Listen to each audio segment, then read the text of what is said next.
moving on, man. We got a lot more stuff to unlock. Again, we're staying in the no jumper realm. And recently there was this interview by one of my favorite dudes on the podcast scene nowadays, Munchie B at the Rich at Heart podcast. He finally came up to No Jumper and did an interview with Adam 22 and Flacco. And I mean, we kind of like glanced over it. What did you think before we even segue into it? What did you gather from that initially? I mean, I got a lot and I got a little at the same time. Like it kind of started off slow, but then it started kicking in, and then there's a lot of stuff with Munchie B that I wasn't all the way familiar with that I did get familiar with. So that did help me get more all the way familiar with Munchie B. Me too, because I mean, like, he's real guarded with his information, but when he speaks, even on his show, man, he reveals a lot of wisdom beyond his years. You know what I mean? Yeah, you could tell, like, he got some G about himself, like some real G-ness about himself. He moved with a dope conduct, and I mean, you know, I thought it was a dope interview. I appreciated Flacco's energy, but I think he could have been a little more prepared with the questions, like being memorized, right? Yeah, because he had to go and read a lot of things, and then a lot of things he was asking it in a way that you not supposed to ask, especially somebody of that character, that caliber person. You don't ask them type of questions because he wasn't getting no answers because nobody's gonna answer them type of questions. So like, there could have been other ways he could have went about certain questions. It took a while for them to pull a lot of things out, but don't take it from us, man. We're gonna just drop it right now, man, and react and just vibe out and come back and holler back at y'all, man. Peace. So I'm happy to have this conversation. I'm glad you brought it up. I'm about to be like, address the first elephant in the room. I know that, you know what I'm saying? Yeah. I mean, we might as well get right into it. Yeah, because I seen Rockstar like, man, why you don't interview Munchie? And you said what you said. Yeah, because it's not like I had anything personally against you. In reality, is I interview people all the time. They got issues with each other, and I don't personally get involved or anything like that. My only reason for saying no at that time back then was just because there's very, very few rappers that I really like get close to on a personal level. And when one of them dies, if I go and like start having conversations with somebody who's been, you know, probably one of the most vocal people in terms of insulting that person, that could definitely look weird for me, look clout chasey, look like I'm trying to, you know, be a little bit too mixy. And reality is that I don't really, like, in terms of how the standard I hold myself to, I feel like everybody deserves a voice, especially in this LA media shit. And, you know, I don't think it's right for me to just like block somebody from being on the podcast just because they don't get along with somebody that I'm close to. So, you know, I feel like it's a valid conversation to have. Yeah. You know, you got the clout chasey title anyway, though. You know what I'm saying? This is true. So that, you know. Right. Yeah. But I get it, though. So how did you feel when Flacco told you back then that I wasn't trying to do it? How did you take it at that time? I kind of expected that a little bit. Mm-hmm. I kind of expected that because, I was saying, you was like a real supporter of dude. You know what I'm saying? And you was at his court dates and shit. You know what I'm saying? So I kind of like, you know what I'm saying? I know a little bit more than other people know as far as you in this relationship and shit. So I kind of expected it a little bit. So we just went on and did it on Flacco channel. Right. His Get Up, you know what I'm saying? Listen, and each clip, right? So like, for example, like when we first dropped it, I think like the clips did probably like, I'll say like 2,000 like first day. But now like I went back and checked to see like where the clips was. And like each clip was over like 50,000 views. Mm-hmm. I said, damn, bro, right? Like folks really care about his story, you know? Definitely. Oh yeah, I ain't never checked back since like that long while ago. Yeah. But if we want to go back even a little bit further, so while Draco was still locked up, I did a video where I basically was like breaking down his case.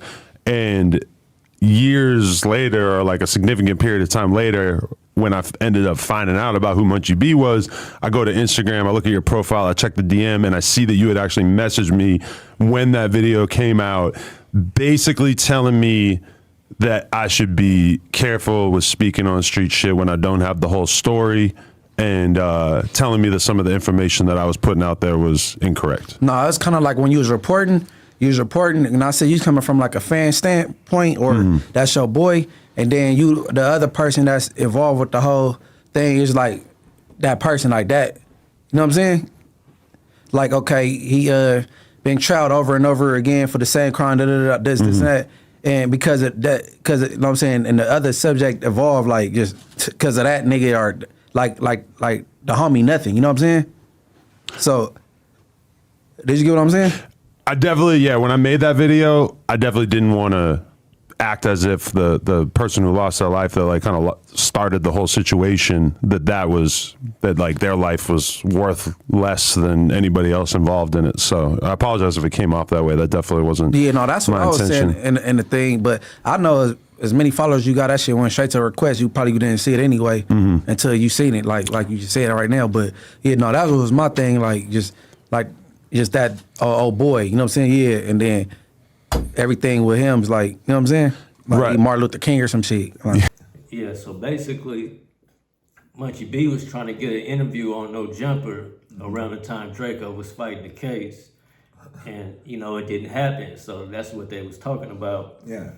And Adam is saying it's because he didn't want it to be messy, you know, after having Draco on so many times, and then as soon as he locked up, have it, you know, His antagonist on there, you know, because like Munchie B was saying, this is something I didn't know. Apparently Adam was going to Draco's court dates and things of that nature. So they definitely had more of a personal relationship, right? And that's what Munchie B is. He's really feeling like it's because of that. It's more of because you got a personal friendship with Draco, you know. And Because he deep even down, said it probably is like that, Yeah. but on this platform, he's just gonna say like, "Yo, the reason I didn't want you to be on because I didn't want to be messy, right?" Yeah, but we all know that he always interview an enemy right after an enemy, then after another enemy. But you know, that's why I'm thinking eventually he probably fell into the pressure of like, "Yo, you looking like a hypocrite because you always have so many people pitting each one against each other, and you give everybody their voice." That's what they all say so about he had Adam, to give, right? he kind of had to give him his voice. That was like something he had to do, like, you know, or else it would go against a lot of shit. Like, So that's, you know, because I kind of like, I didn't think Munchie B even ever tried to reach out to No Jumper because of, you know, Adam's allegiance just to based Draco. on the fact, yeah. So that's interesting to see that he reached out to him, you know, and wasn't taking it the wrong way, right? Yeah, because he didn't feel disrespected about it or nothing. He said that he kind of knew he was gonna say no, like, you know.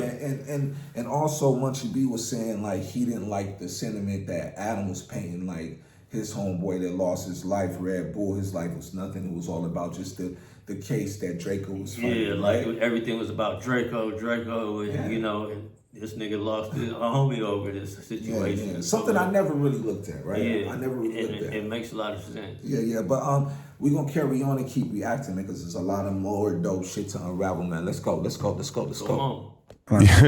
Yeah, because I mean, most of the shit that I put in that video realistically was drawn from like Jeff Weiss's reporting that he did on the whole Draco situation, and he was a Draco. Jeff Weiss is like a reporter who has done a lot of like really, really good journalism about hip hop over the years. He used to be with LA Weekly. He still writes for the LA Times and shit.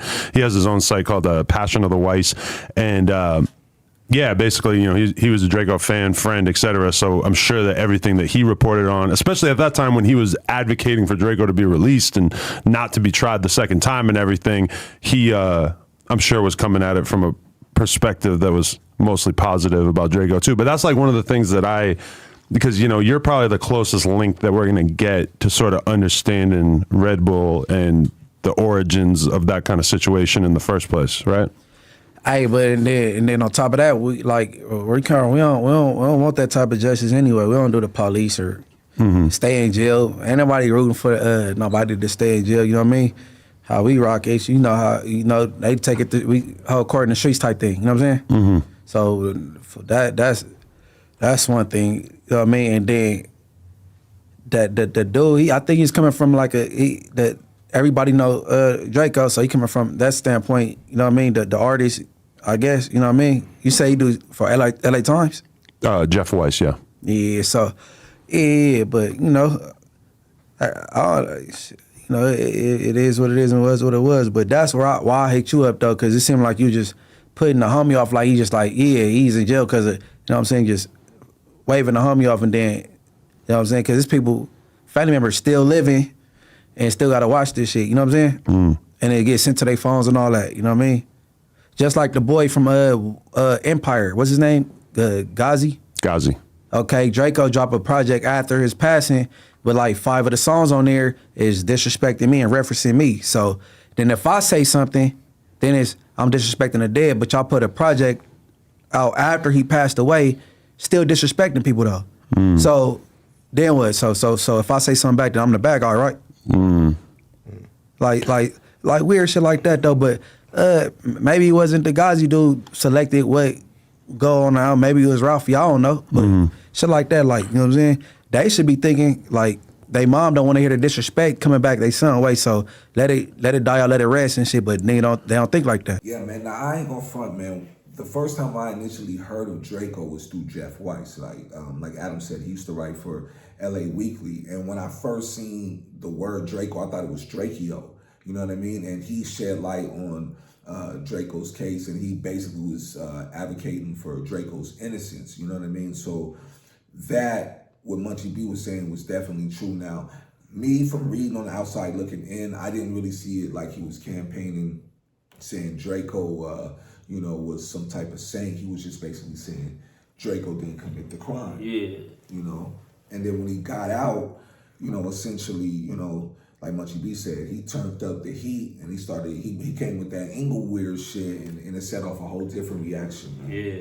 And then he also saying like at this whole time when they rooting for, Draco so tough. Yeah. They lost a homie over this situation and they just skipping over that like he was nothing. And so he's saying that like, people, his family members is reading this stuff and, Yeah, it's creating more tension, more bad blood. You know what I mean? Because I remember seeing an interview with the brother, rest in peace, Red Bull, and he was really an introspective dude. You know what I mean? He had a good grasp on his words. You know what I mean? He was really dropping a lot of knowledge for a young age. So I just recently found out that was the Red Bull they were talking about. But if you go back and look at it, you can check the interview. On Street TV? Yeah.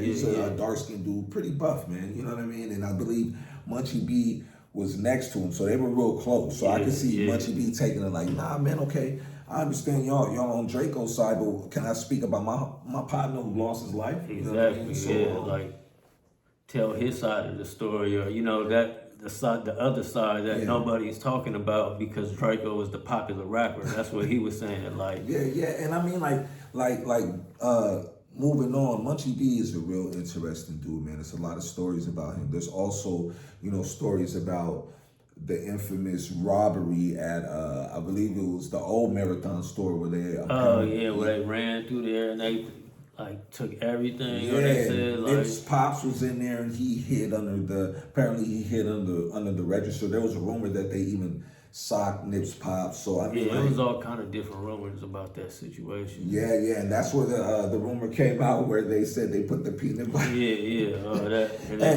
Without laughing, it's just it sounds funny, but it's not funny. Yeah, it's just so many rumors come out on some things where some shit probably is true, but then some shit is probably taken all the way, like exaggerated to the, there might be some truth to it, but like not all the way too deep. But I want to stay on record. I don't believe that actually happened. I think a lot of people came on record and said that didn't happen. That was just like it's been people saying there's rumors like. Hey, but before we move on, I want to get into this clip where he had something real interesting to say about his interaction with Ralfy the Plug, man. Let's check it out. Peace. And in that song, and he said something that I didn't know was true. He got his teeth knocked out? And he said that Ralfy got some new teeth because he got it knocked out. And I never heard Ralfy gotten his teeth knocked out before. Yeah, he ain't got veneers by choice. And he got knocked out where? In jail? Yeah. And how you know this? Cause my the homies did it. Right, Smiley? The homie was wearing his teeth on a necklace. Hey, look, listen. Wait, hold up. They knocked his teeth out and put it on a necklace and wore it? Homie made a necklace out his teeth. Who? Wait, which homie? That's some sick shit. I don't believe it until we know the homie who did it, man. You're gonna wear it? He's still locked up anyway. But he's still locked up anyway. But really? But the thing is, he got out of jail during COVID, right? So he always kept that mask around his mouth. He didn't get his teeth fixed until Draco got out of jail and paid for it. But we just pay attention to detail, pay attention to interviews and stuff like that. You know what I'm saying? Yeah. And I say facts. I don't talk about no dumbass rumors and all that shit. Like, just pay attention. You know what I'm saying? Or ask them. Wait now. So how was the necklace made with the teeth? So the homies took people the in jail string and put it. I'm not that crafty, but whatever how he did it. But like people in jail is crafty, bro. Like I don't know how that was done, but I know that shit came out. That's one of the craziest things I ever heard on the podcast. So you never heard his teeth was fake? I never really thought about it, I don't think. Wait though, like his teeth came out like all 32 or y'all? No, not all 32. He got That would be a hell of a punch. Yeah. I don't know. You are not realistic. Yeah, I don't know squabbling like that, but like no, he got some teeth knocked out. You know what I'm saying? Like you just let people have it on the internet. Somehow how many people they beat up in jail or whatever. You know what I mean, that's cool. To be real though, a shitload of people get their teeth fucked up in jail. Crip Mac included. Right. Ralfy is known to like have hands though, right? No, by who? Okay, you. Nah, but see, but that's why I was Brick was here though. Because Brick said on the interview that like niggas had the homie shook. I'm like, damn, the hood got history of beefing with real gangs, notorious gangs, murderers. Yeah. So a group of rappers come to jail and they got these niggas shook. Like you gotta be realistic. You know what I'm saying? I know niggas your friends. Yeah. Like let's just be real and shit. But not all 32. So it's all lies though. Like the hands not there. As far as him? Yeah. No, it may be there, but you just not beating niggas up, like, you know what I'm saying? And like, the homies not gonna blink twice when it comes to some rappers. These are rappers, dude. Man, he said his teeth got knocked out and he made his shit right. Ralfy, they said his homie knocked Ralphie's teeth out in jail and made a necklace out of the nigga teeth. And he's like he didn't get veneers on by choice. And, you know, and I didn't even know. Remember I told you I seen a picture maybe like a year ago of like his teeth knocked out, and then like when I looked in the comment section, they were saying, "Oh, this is when Ralfy and his girl were beefing." You know what I'm saying? But like not Ralfy, all of this. She was trying to like play him out.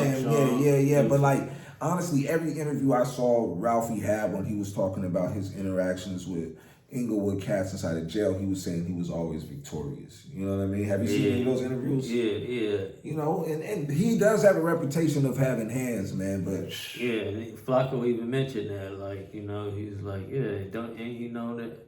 But what Munchie B said, like he said, he can't have hands, but that don't mean like, you know, you can't take an L. Yeah, you know what I mean? Because getting your teeth true. knocked out is part of, especially if you ain't got gloves, man. If a motherfucker catch you right on that spot, you know. Like them jail fights that just be popping. Yeah, because jail fights, you can't move around. This is hand up.